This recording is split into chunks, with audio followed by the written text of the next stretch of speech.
You give me a prediction for when I'm talking to you this time, 2027. Where will Harry and Meghan be?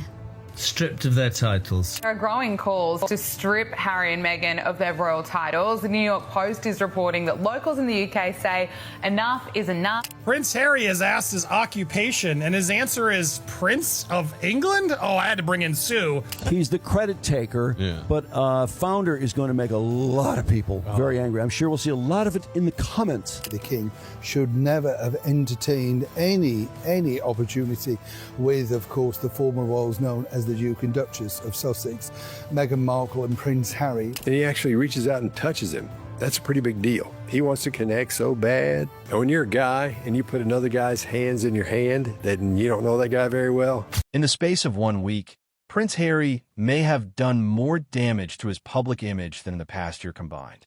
On one hand, he flew to reunite with his father after 4 years ago and brought his children along for what should have been clean.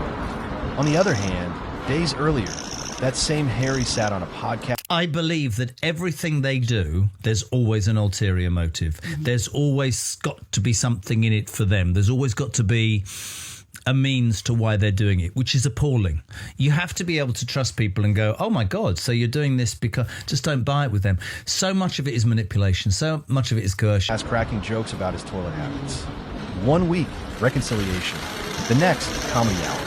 And caught in the middle, Invictus Games, cause there was already fighting. So the question is this genuine family healing or a calculated move to keep the Sussex brand alive? Today there will come a point where the monarchy in its entirety is going to have to go, listen, we don't trust you. We might love you, but we don't trust you. You can't be part of this. Be Harry, be my son, but don't. I'm not... But knowing Charles, I suspect he will bail him out and make excuses for him, and he'll try and get in before William becomes king. But I don't think she will ever come back to this country. I think he will find it harder and harder. Yeah, I think they'll be stripped of their titles, genuinely. Breaking down the entire fallout, minute by minute, statement by statement. Welcome back to Spotlight Wars. Let's start where this whole thing began. A rugby podcast called Joe Marler will see you now. The host is Joe Marler, a retired England rugby star, joined by comedian Jake Bardwatch. The guest, King Charles should go. I'm sick of this. It doesn't mean I don't love you, son, but I'm done with this. This is drama. It's no end of drama. It's just always a circus you didn't want to be in. You can just be called Harry.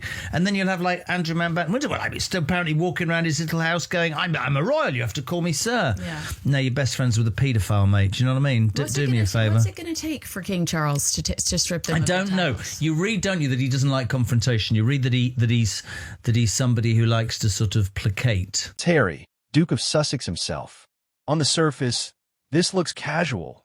A prince doing press for his charity, timed around the 1 year to go countdown for Invictus Games, Birmingham, 2027.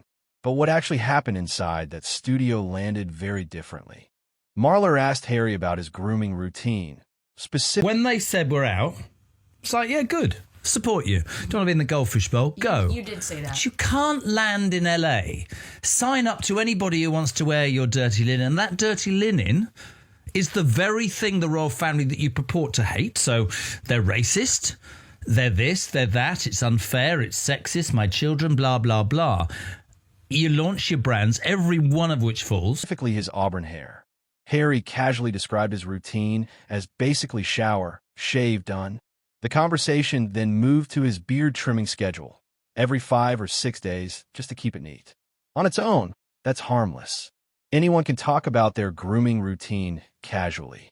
But here's the critic's point. This is such a joke. He's in the Aeronautics Hall of Fame. Harry is, yeah. I mean, how many awards can they get that are absolutely a joke before somebody says, okay, well, let's stop doing this? This is too dumb. More. I just want to get more awards because it is such a joke. They're all such bullshit. They won Humanitarian of the Year last year. Yeah. This is the Duke of Sussex.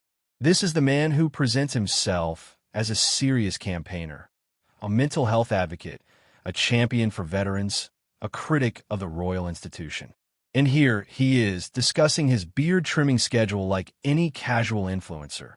But the real tension started when Invictus Games. If you put Harry and or Meghan in a room with anybody, the contents of that discussion will end up in the media. There are parts of the BBC that patently would con themselves into believing that Operation Thor. I've read articles that William doesn't do enough work. For Christ's sake, his wife had cancer. He's got 3 kids. He's going to be a brilliant king. And I and Kate, everybody knows what I think. I just think it's so petty that this is the truth. Medalist J.J. Chalmers joined the call. Bardwaj asked Chalmers what Harry's most annoying habit was. Chalmers' answer was simple. Harry leaves the toilet seat up. Everyone laughed. Harry laughed, but then things got cruder.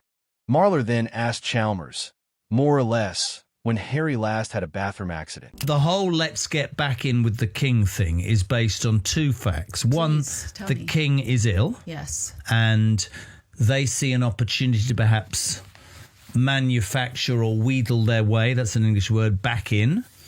Maybe talking about inheritance, money, the future. Because I can categorically tell you that when the king dies and William takes over, he's obviously he's got a memory like an elephant.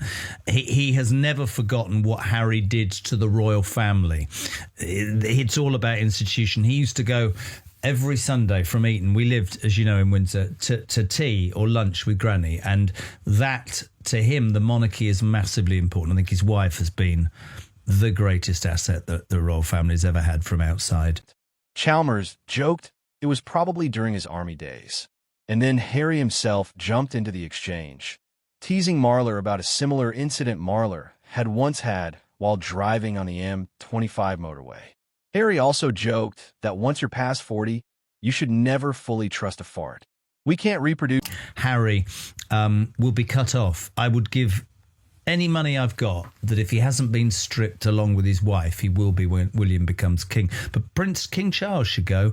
I'm sick of this. It doesn't mean I don't love you, son, but I'm done with this. This is drama. It's no end of drama.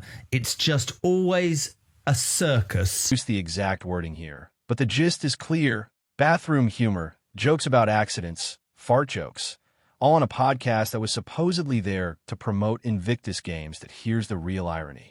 Invictus Games is a mission Harry himself describes as deeply personal, almost sacred, wounded. It's weird, isn't it, how we are influenced by marketing. Have you done something yourself that you've paid for before and thought, why was I paying all of that? There was another one, Marmite sandwich and M&S, right? Marmite and cheese and a little bit of mayonnaise. And I bought one. I thought, well, that's nice. And I thought, you can make this yourself.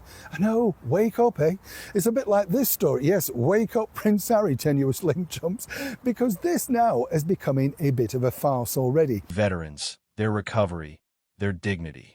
And when he goes on media to promote that mission, the conversation drifts straight into toilet humor.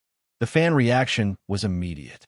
The YouTube comment section filled up with criticism.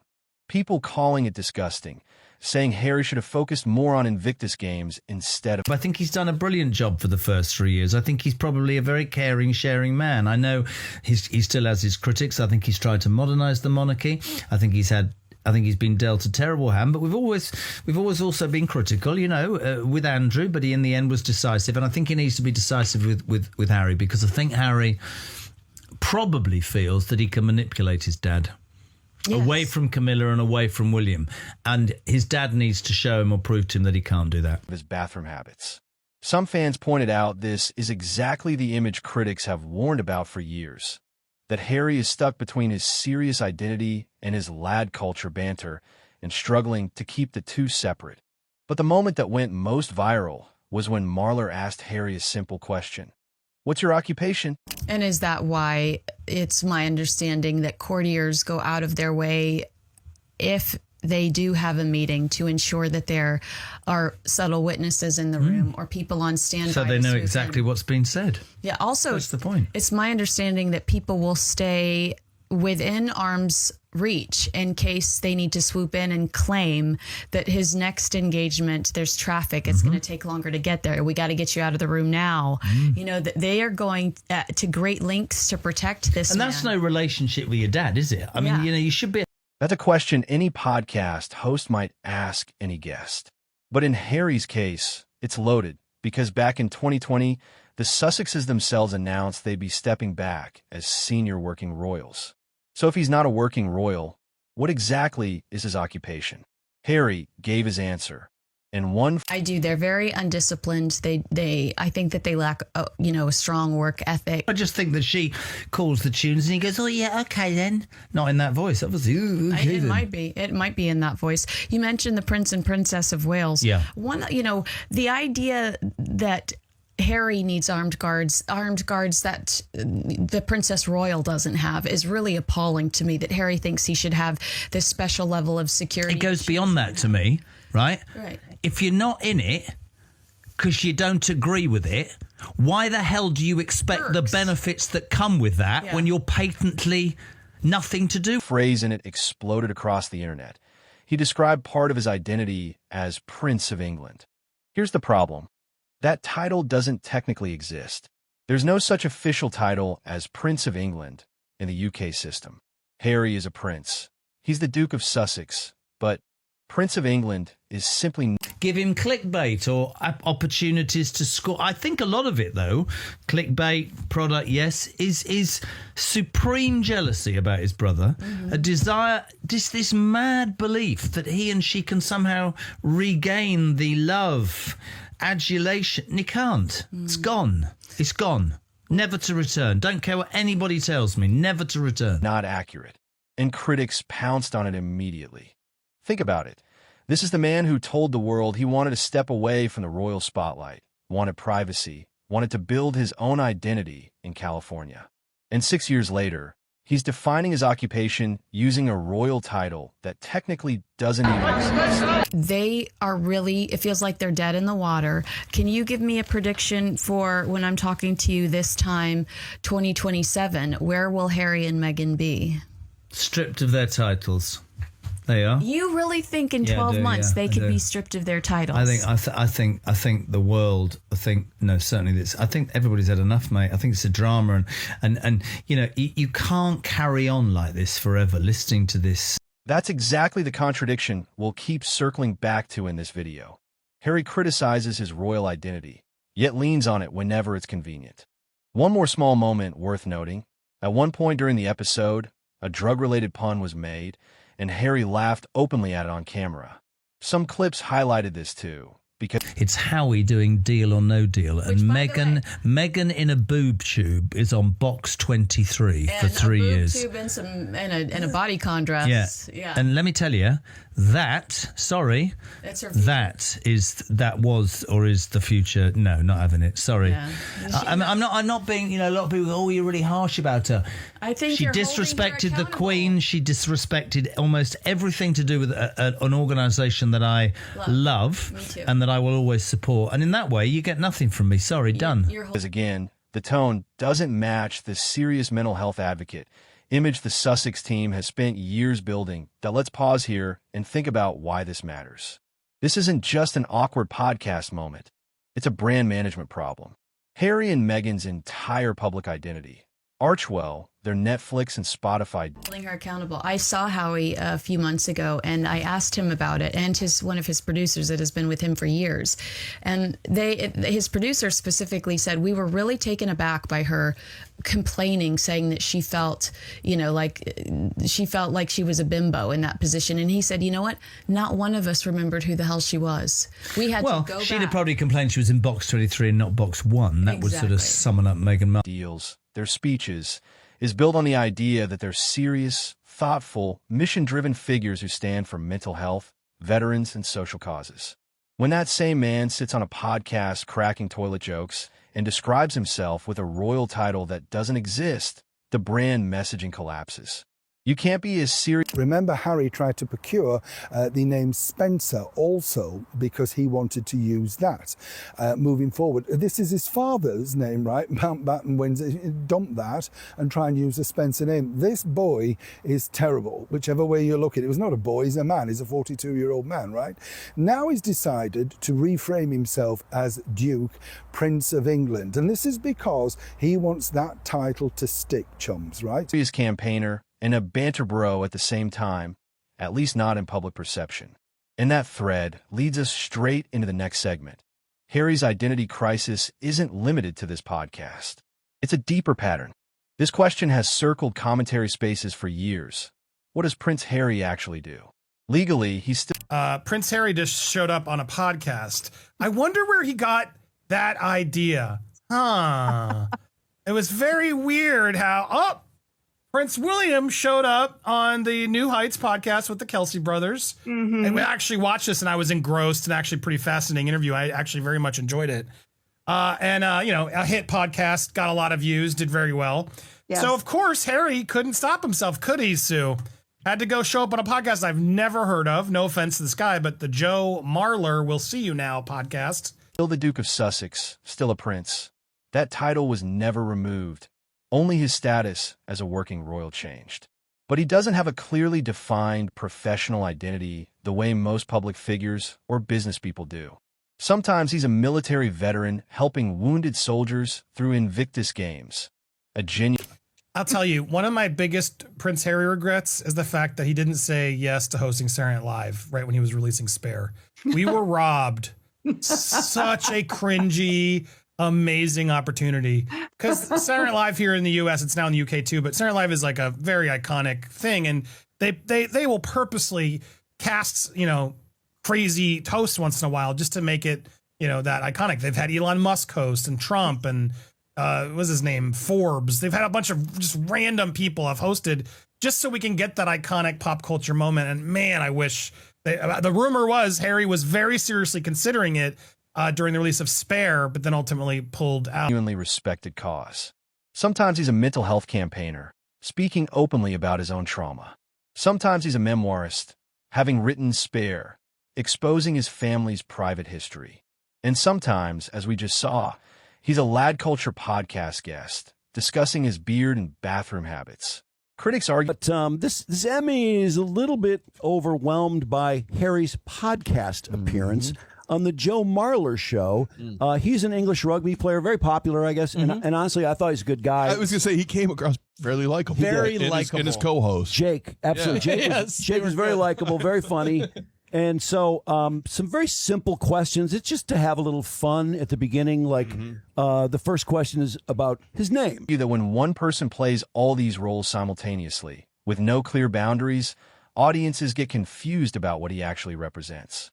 Some commentators have described this as man-child energy, a 41-year-old adult who still behaves in his friend's circle the way someone in college might, even though his public identity... Well, let's hear some of the word salad, shall we? This one. Occupation. Full-time dad. At least he said dad first. He did say dad first. Good for him. British Army veteran. Which means that he's unemployed.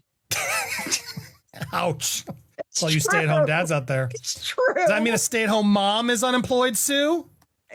No, it's not the same because they have maids and nannies and cooks and stuff. Okay, fair. All right, not the same. Don't disrespect the single mom. They're good too. Full-time dad.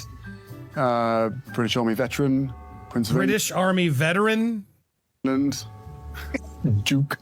British Army veteran. He did a total of 6 weeks. Most people. Prince of England. Prince of England, he said. Duke. Duke.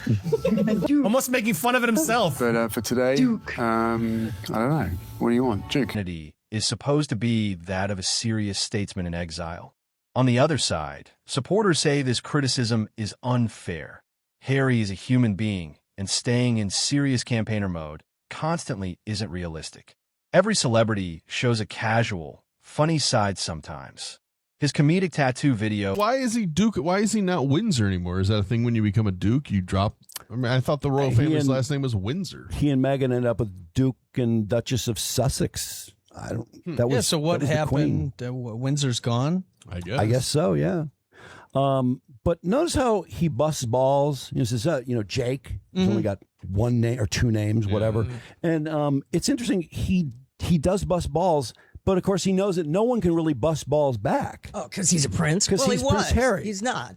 Yeah. Anymore, so well, even though all day he does, he's still awkward with it. In my opinion, he just has this weird look on his face, like he's unsure of himself. With jelly roll or self-deprecating jokes about going bald.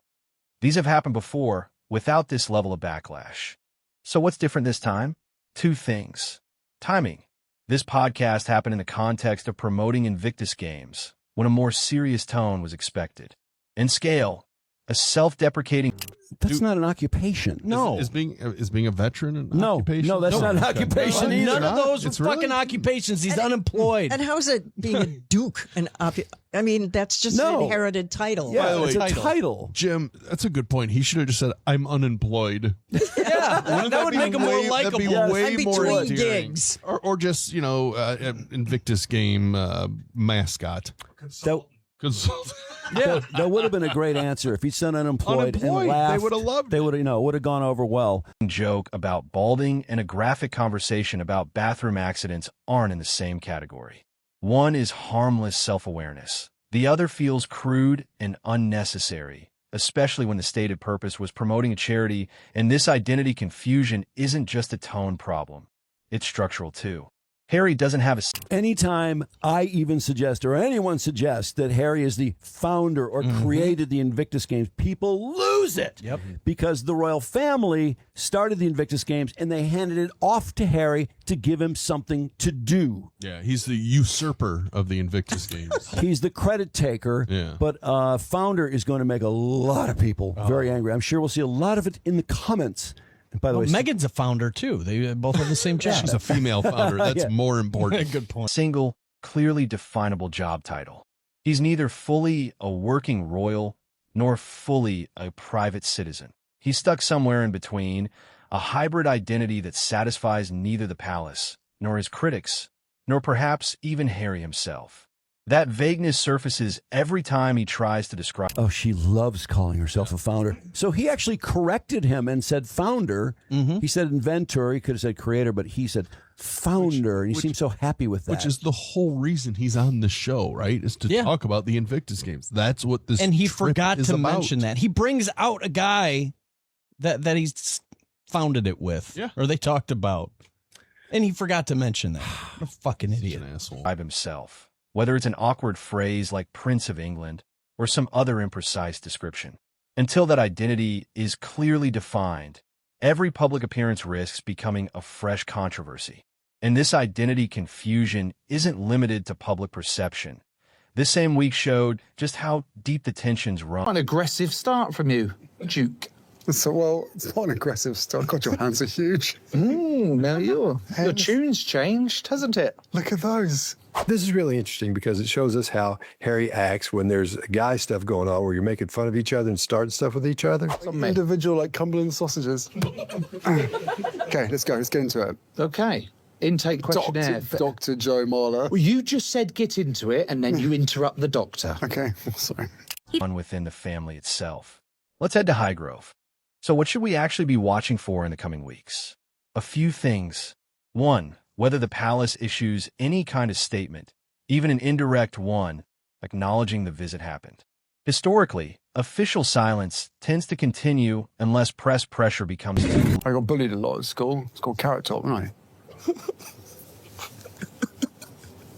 Sorry. I don't know why they would do it. It's not funny. It's not funny. I'm going to need therapy after this, I think. One thing he brought up that I thought was interesting is that he said he got bullied when he was little. That may be why he's submissive when somebody comes on strong like Joe does. Maybe Joe reminds him of one of the bullies from when he was a little kid. Joe's a pretty big boy. And on the other hand, that could have nothing to do with anything, and maybe he wasn't bullied when he was a little kid. Maybe he was just saying that. But his behavior is giving me the feeling he's a little bit insecure because he's giving this guy the dominant position by always being submissive. When something comes up like that, he backs off. He doesn't compress lips.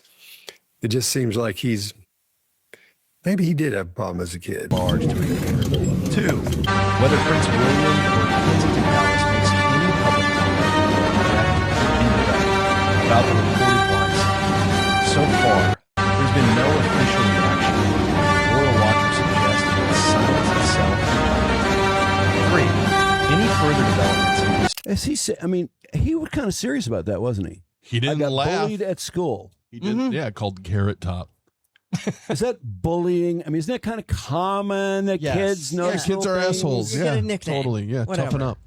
Mine was baldy. Tutti Frutti. Carrot top and carrot Was tip. it really? Yeah, Tutti Frutti, because it rhymes with Tutti. Oh, wow. Well, thanks for that one. Well, they Thanks were. the tip. They just weren't that inventive.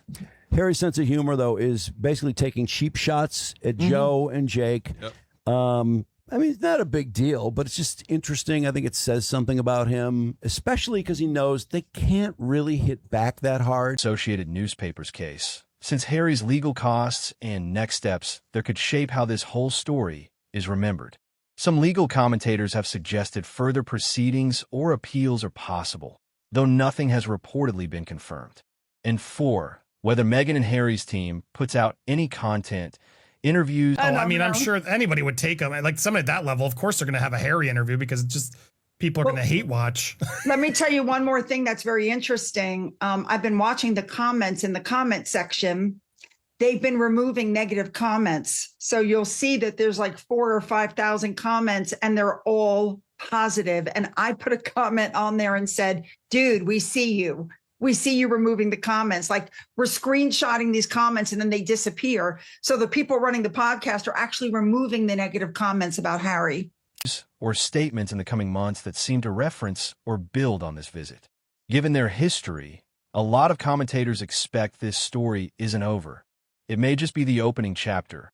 At the end of the day, we still don't have official confirmation of most of these details. This is a story built almost entirely on anonymous royal sourcing, trade press, and tabloid reporting, and it's important to treat it that way. But whether it's fully accurate or not, it tells us something about how divided this family still appears to be, years after everything that's happened. What do you think? Genuine reconciliation or pure damage control? Drop your take in the comments, and if you want more deep dives like this, hit subscribe because we're not done with this story.